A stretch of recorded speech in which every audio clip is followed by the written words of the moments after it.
According to BBC News, about 40 people have been arrested in northern Nigeria for waving Russia's national flag during protests against the high cost of living and what they feel is bad governance.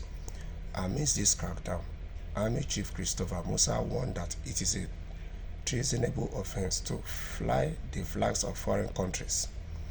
Nigeria has seen 6 days of nationwide protests in which at least 7 people have died and more than 700 people have been arrested. Demonstrators have been chanting slogans such as "We are hungry," while a minority have been pictured waving Russia's flag and voicing support for Russian President Vladimir Putin. According to local media, some of these protesters have called on Moscow to rescue them. The subsequent arrests are seen as an attempt to stifle any fledgling support for Russia in Nigeria, a leading oil producer and a key ally of Western powers. Several countries in the wider region of West Africa, including Nigeria's neighbor, Niger, have pivoted away from the West and towards Russia after recent military coups. Civilian governments backed by the likes of France and the US had rapidly lost popularity. Critics accuse them of failing to tackle insecurity, corruption, and economic problems. Nigerian president came to power in May 2023 after winning fiercely contested elections. Satisfaction with his leadership has plummeted, with many blaming his policy for the sharply increasingly in the cost of living. He scrapped a long-standing state subsidy on fuel in his inauguration speech, causing pump price to rise. The move also had a knock on the effect of the cost of food and other basic commodities. The president has urged frustrated Nigerians to be patient, insisting his policies will bear fruit. He has appealed for an end to the protests and held a meeting with security chiefs on Monday to assess their scale. Afterwards, Army Chief Christopher Musa said, "We are warning in clear terms that we will not accept any individual flying a foreign flag in Nigeria. That is a treasonable offense and it will be viewed and treated as such."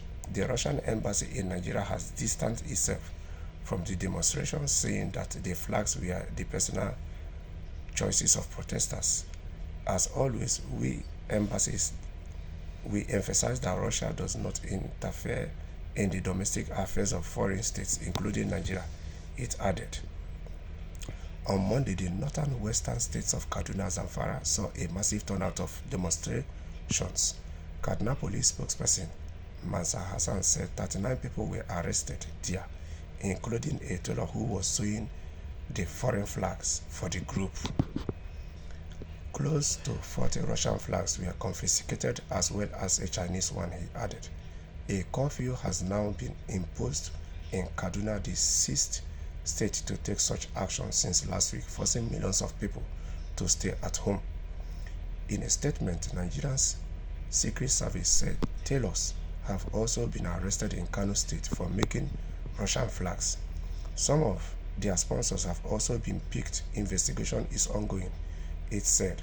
Rights group Amnesty International says 13 people have been killed since protests began last week and accused security forces of using excessive force against demonstrators.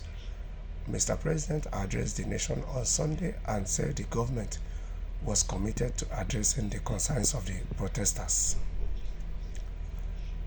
He added that the protesters had been hijacked by looters in some areas and ending the unrest would create room for dialogue. It is only time will tell what this protest will turn out to be, and if the government will really address the concern that led to this protest.